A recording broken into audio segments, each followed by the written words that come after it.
Hello, I'm Maria Titizian. And I'm Rubina Margosian, and this is the Week in Review. Every week, we bring you the stories shaping Armenia and the region. From politics and policy to social issues and conflict, we break down the news and what it means for you. This week in the news, Armenians around the world commemorate the 110th anniversary of the Armenian Genocide. U.S. President Donald Trump refrains from using the word genocide, but says he looks forward to continuing our strategic partnership with Armenia in his annual message. And Azerbaijan continues to maintain tension on the border. These stories and more in our weekly roundup of the news. On April 24, Armenians across the world commemorated the 110th anniversary of the Armenian Genocide. In his annual message, Prime Minister Nikol Pashinyan underscored that a developed, sovereign, and a secure Republic of Armenia, with clearly demarcated and internationally recognized borders, is the most fulfilling tribute to the victims of 1915. He added that peace, normal relations with neighbors, open borders, and the protection of all citizens are essential to preserving the memory of those who perished. The Ministry of Foreign Affairs echoed this sentiment, stating that while the nation remembers its past, it remains focused on building a future rooted in tolerance, human rights, and lasting peace. The ministry also recalled that the horrors of 1915 helped lay the groundwork for the legal definition of genocide enshrined in the 1948 UN Convention, yet it noted such atrocities continue into the present, fueled by hatred, racism, and ethnic intolerance.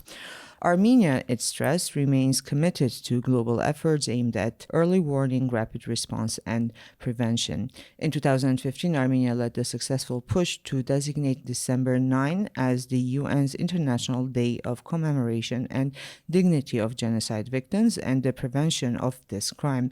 Most recently, in April of 2024, the UN Human Rights Council adopted by consensus a resolution on genocide prevention submitted by Armenia. These efforts aim to turn the vow of never again into meaningful, sustained action, said the statement. Prime Minister Nikol Pashinyan has condemned the burning of the Turkish and Azerbaijani flags, calling the act irresponsible and unacceptable. Every year on April 23, this is the eve of Armenian Genocide Remembrance Day, thousands in Yerevan participate in a torchlight procession from Republic Square to Dzernagapert, where the Genocide Memorial is located. And each year before the march, participants burn the flags of Turkey and Azerbaijan as a symbolic act of protest. Pashinyan's spokesperson noted that the burning of the flags, or a flag of an internationally recognized state, particularly those of neighboring countries, is a provocative and inflammatory gesture that cannot be viewed any other way by a head of state. And this is a conversation that happens every year, Rubina.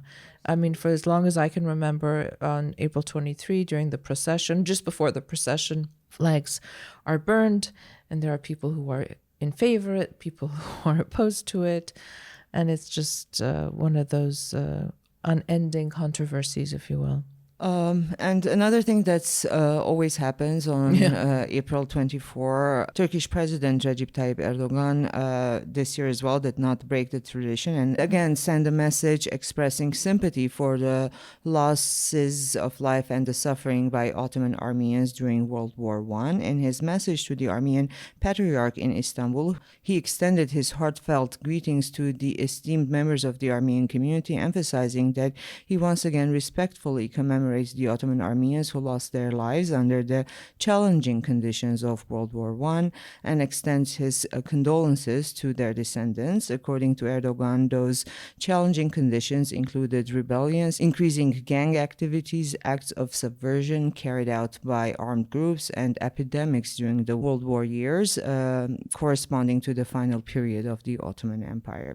Erdogan also spoke of the necessity to build a future together, as 86 million people, believing that the sorrowful memories of the past should not imprison the present and the future. He added that those who have tried to create hostility from history and weaken the deep and strong bonds between communities have not succeeded in their aims. It's interesting, right, how the message every year is more or less the same, but that he expresses sorrow, but at the same time said it's because of rebellions, alluding to Armenian and also uprisings. Pandemics and uprisings and gangs. And World War. Why does he bother to do this at all? And speaking of presidential addresses, U.S. President Donald Trump also released a statement on April 24 commemorating the Medzjeren, which is what we call it sometimes in Armenian, but he paid tribute to what he called the wonderful souls. He always likes to use this word, wonderful. The wonderful souls who suffered in one of the worst disasters of the 20th century. His choice of words marked a departure from recent presidential language. Since the U.S. formally recognized the Armenian Genocide in 2021 under President Biden, the term genocide has been used explicitly in each annual April 24 message. And also the U.S. Embassy in Armenia changed its language this year. They did not use the word genocide, where last year they had. So with the change of administration and the change of position comes, it trickles down to the embassy. In his statement, President Trump reaffirmed his administration's commitment to protecting religious freedom and vulnerable minorities. He also said that the U.S. looks forward to continuing its strategic partnership with Armenia and promoting regional stability. And earlier this week, the opposition Armenia Alliance introduced a bill in parliament that would criminalize the denial of the Armenian genocide. While Armenian law already criminalizes the denial of all genocides, the opposition argued that there should be specific emphasis on the Armenian genocide itself. They also insisted that genocide denial should be prosecuted regardless of motive, not only when it's intended to incite hatred or violence. Under the current law, the public denial, justification, promotion, or minimalization of genocide or crimes against humanity is punishable if it's done on the basis of race, ethnicity, or a religion, and with the intent to incite hatred or violence. The debate over the bill quickly escalated into a physical confrontation in parliament after tense verbal exchanges and accusations of genocide denial. An altercation broke out on the floor, forcing the speaker to briefly suspend the session. Yeah, and we this looked is at one the of footage. And the discussion is, I don't know where this is leading and how it's more kind of like a theater rather than anything else, because all genocide denial is criminalized in Armenia. And to introduce a bill that specifically speaks about the Armenian genocide and in Armenia, it's almost self-negating, saying we believe some of us might deny it. Well, I think this is all stemming from the fact that when Pashinyan was, I think he was in Switzerland or Sweden, he said something about the genocide, and the opposition forces in the country said, he's denying the Armenian genocide. And he's saying, I'm not denying the genocide. I'm saying that it was used as a political tool and so on. And so, of course, this, like you said, it's a theater of the absurd at this point. And you said something earlier before we started this podcast. It's like a kindergarten at times, because they're just, accusations against the ARF for denying the genocide in 1918, for Alen Simonian for saying something. And it's just... Yeah, both sides accused one another of denying the genocide at this point, which is completely absurd. It really is. I didn't think my comment that our parliament is a kindergarten would make it into this podcast. But it did, so there you go.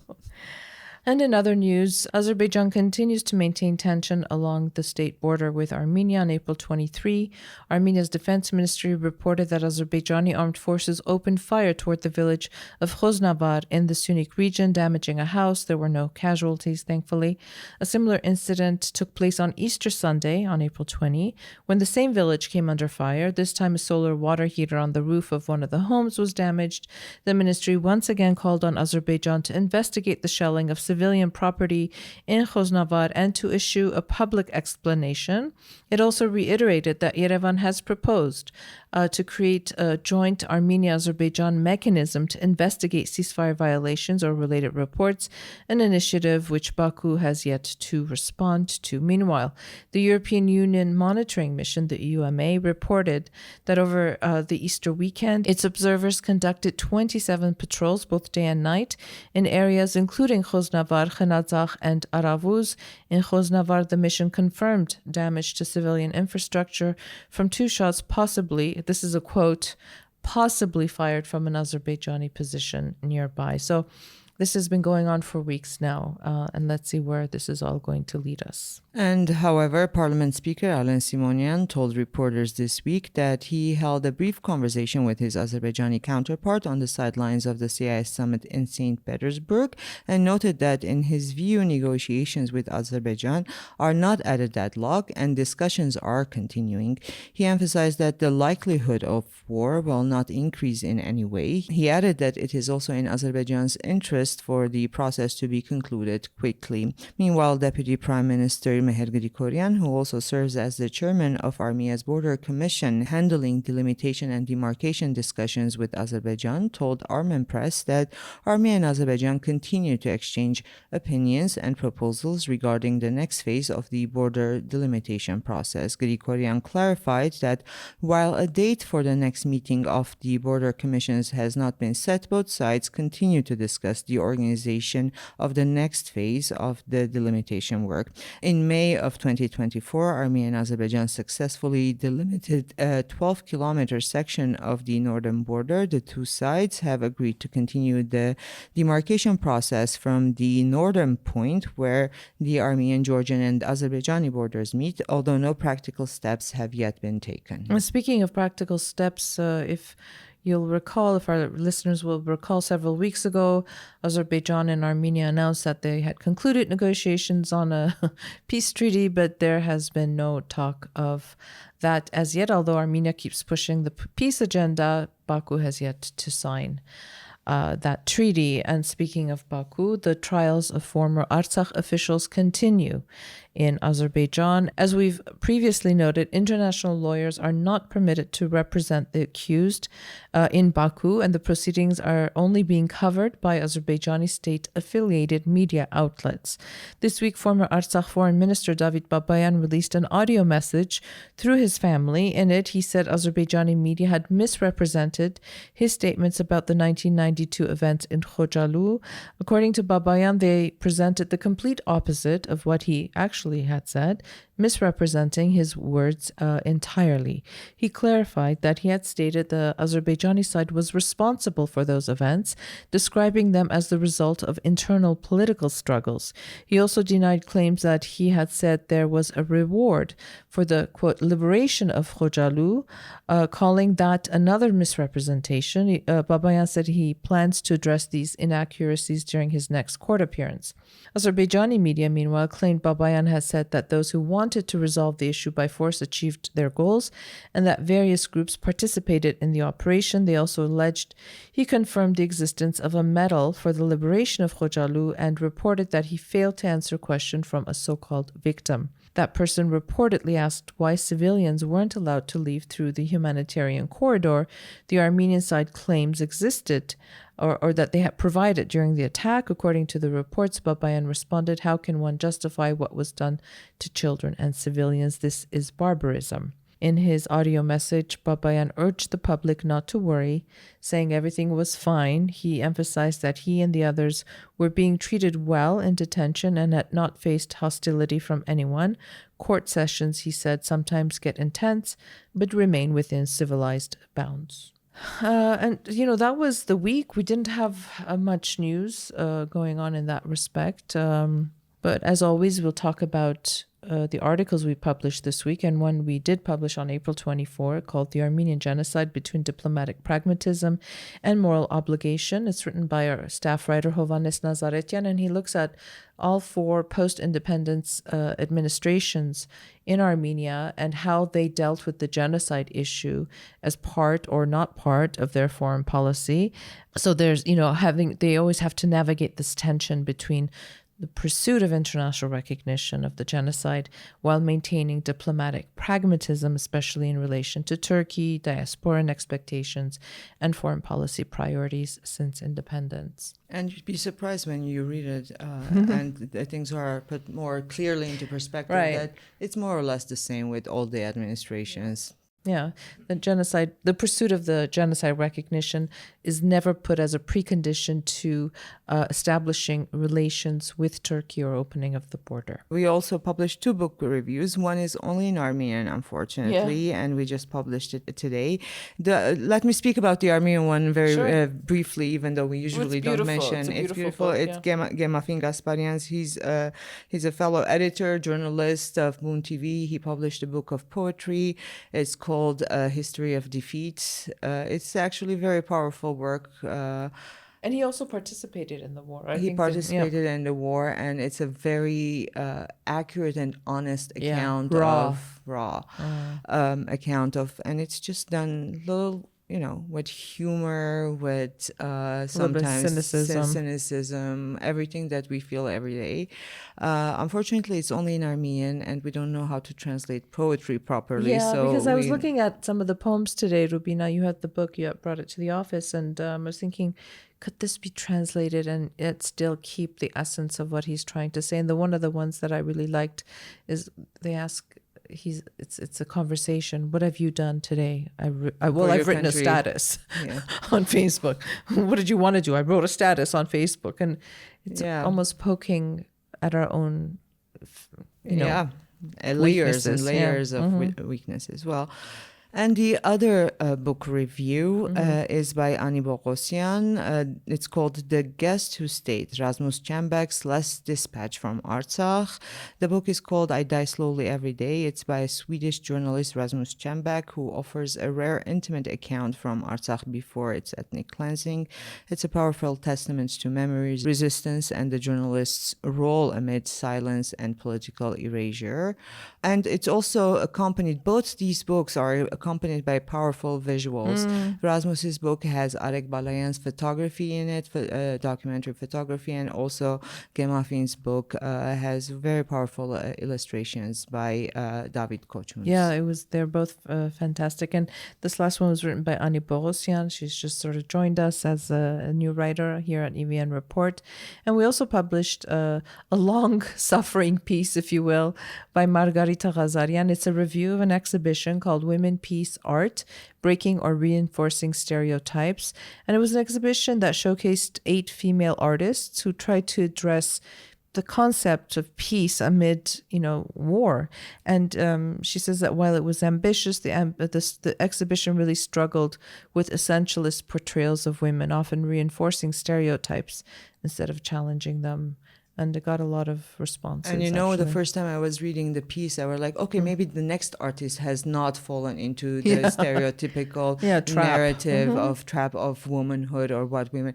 And then you see that all of them, including the curator, according to, Margarita Ghazarian's viewpoint, have all fallen into the same narratives and trap, and kind of makes you anxious about how women see themselves, how we see ourselves sometimes as in society. Indeed. And the 7-year restoration of the Mother Sea. It's another article. Another long-suffering article that we initially had when the cathedral reopened after the renovations, but we managed to publish it just now.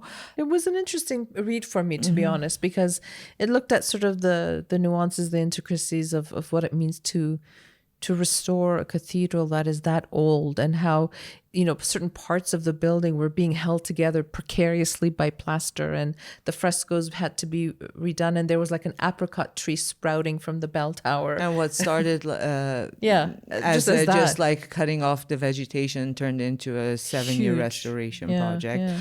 Also with the Muron ceremony being postponed several times due to the wars and pandemic. Pandemic, and eventually it came together, even though we haven't gone and seen.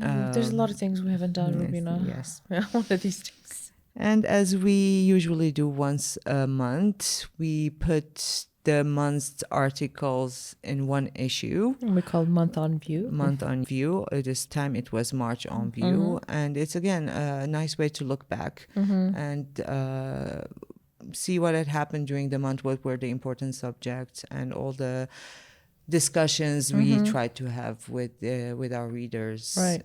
And hopefully continue those discussions. And that's the kind of week we had here in Armenia. Thank you for listening. Have a safe and peaceful weekend. And we will be back again next week.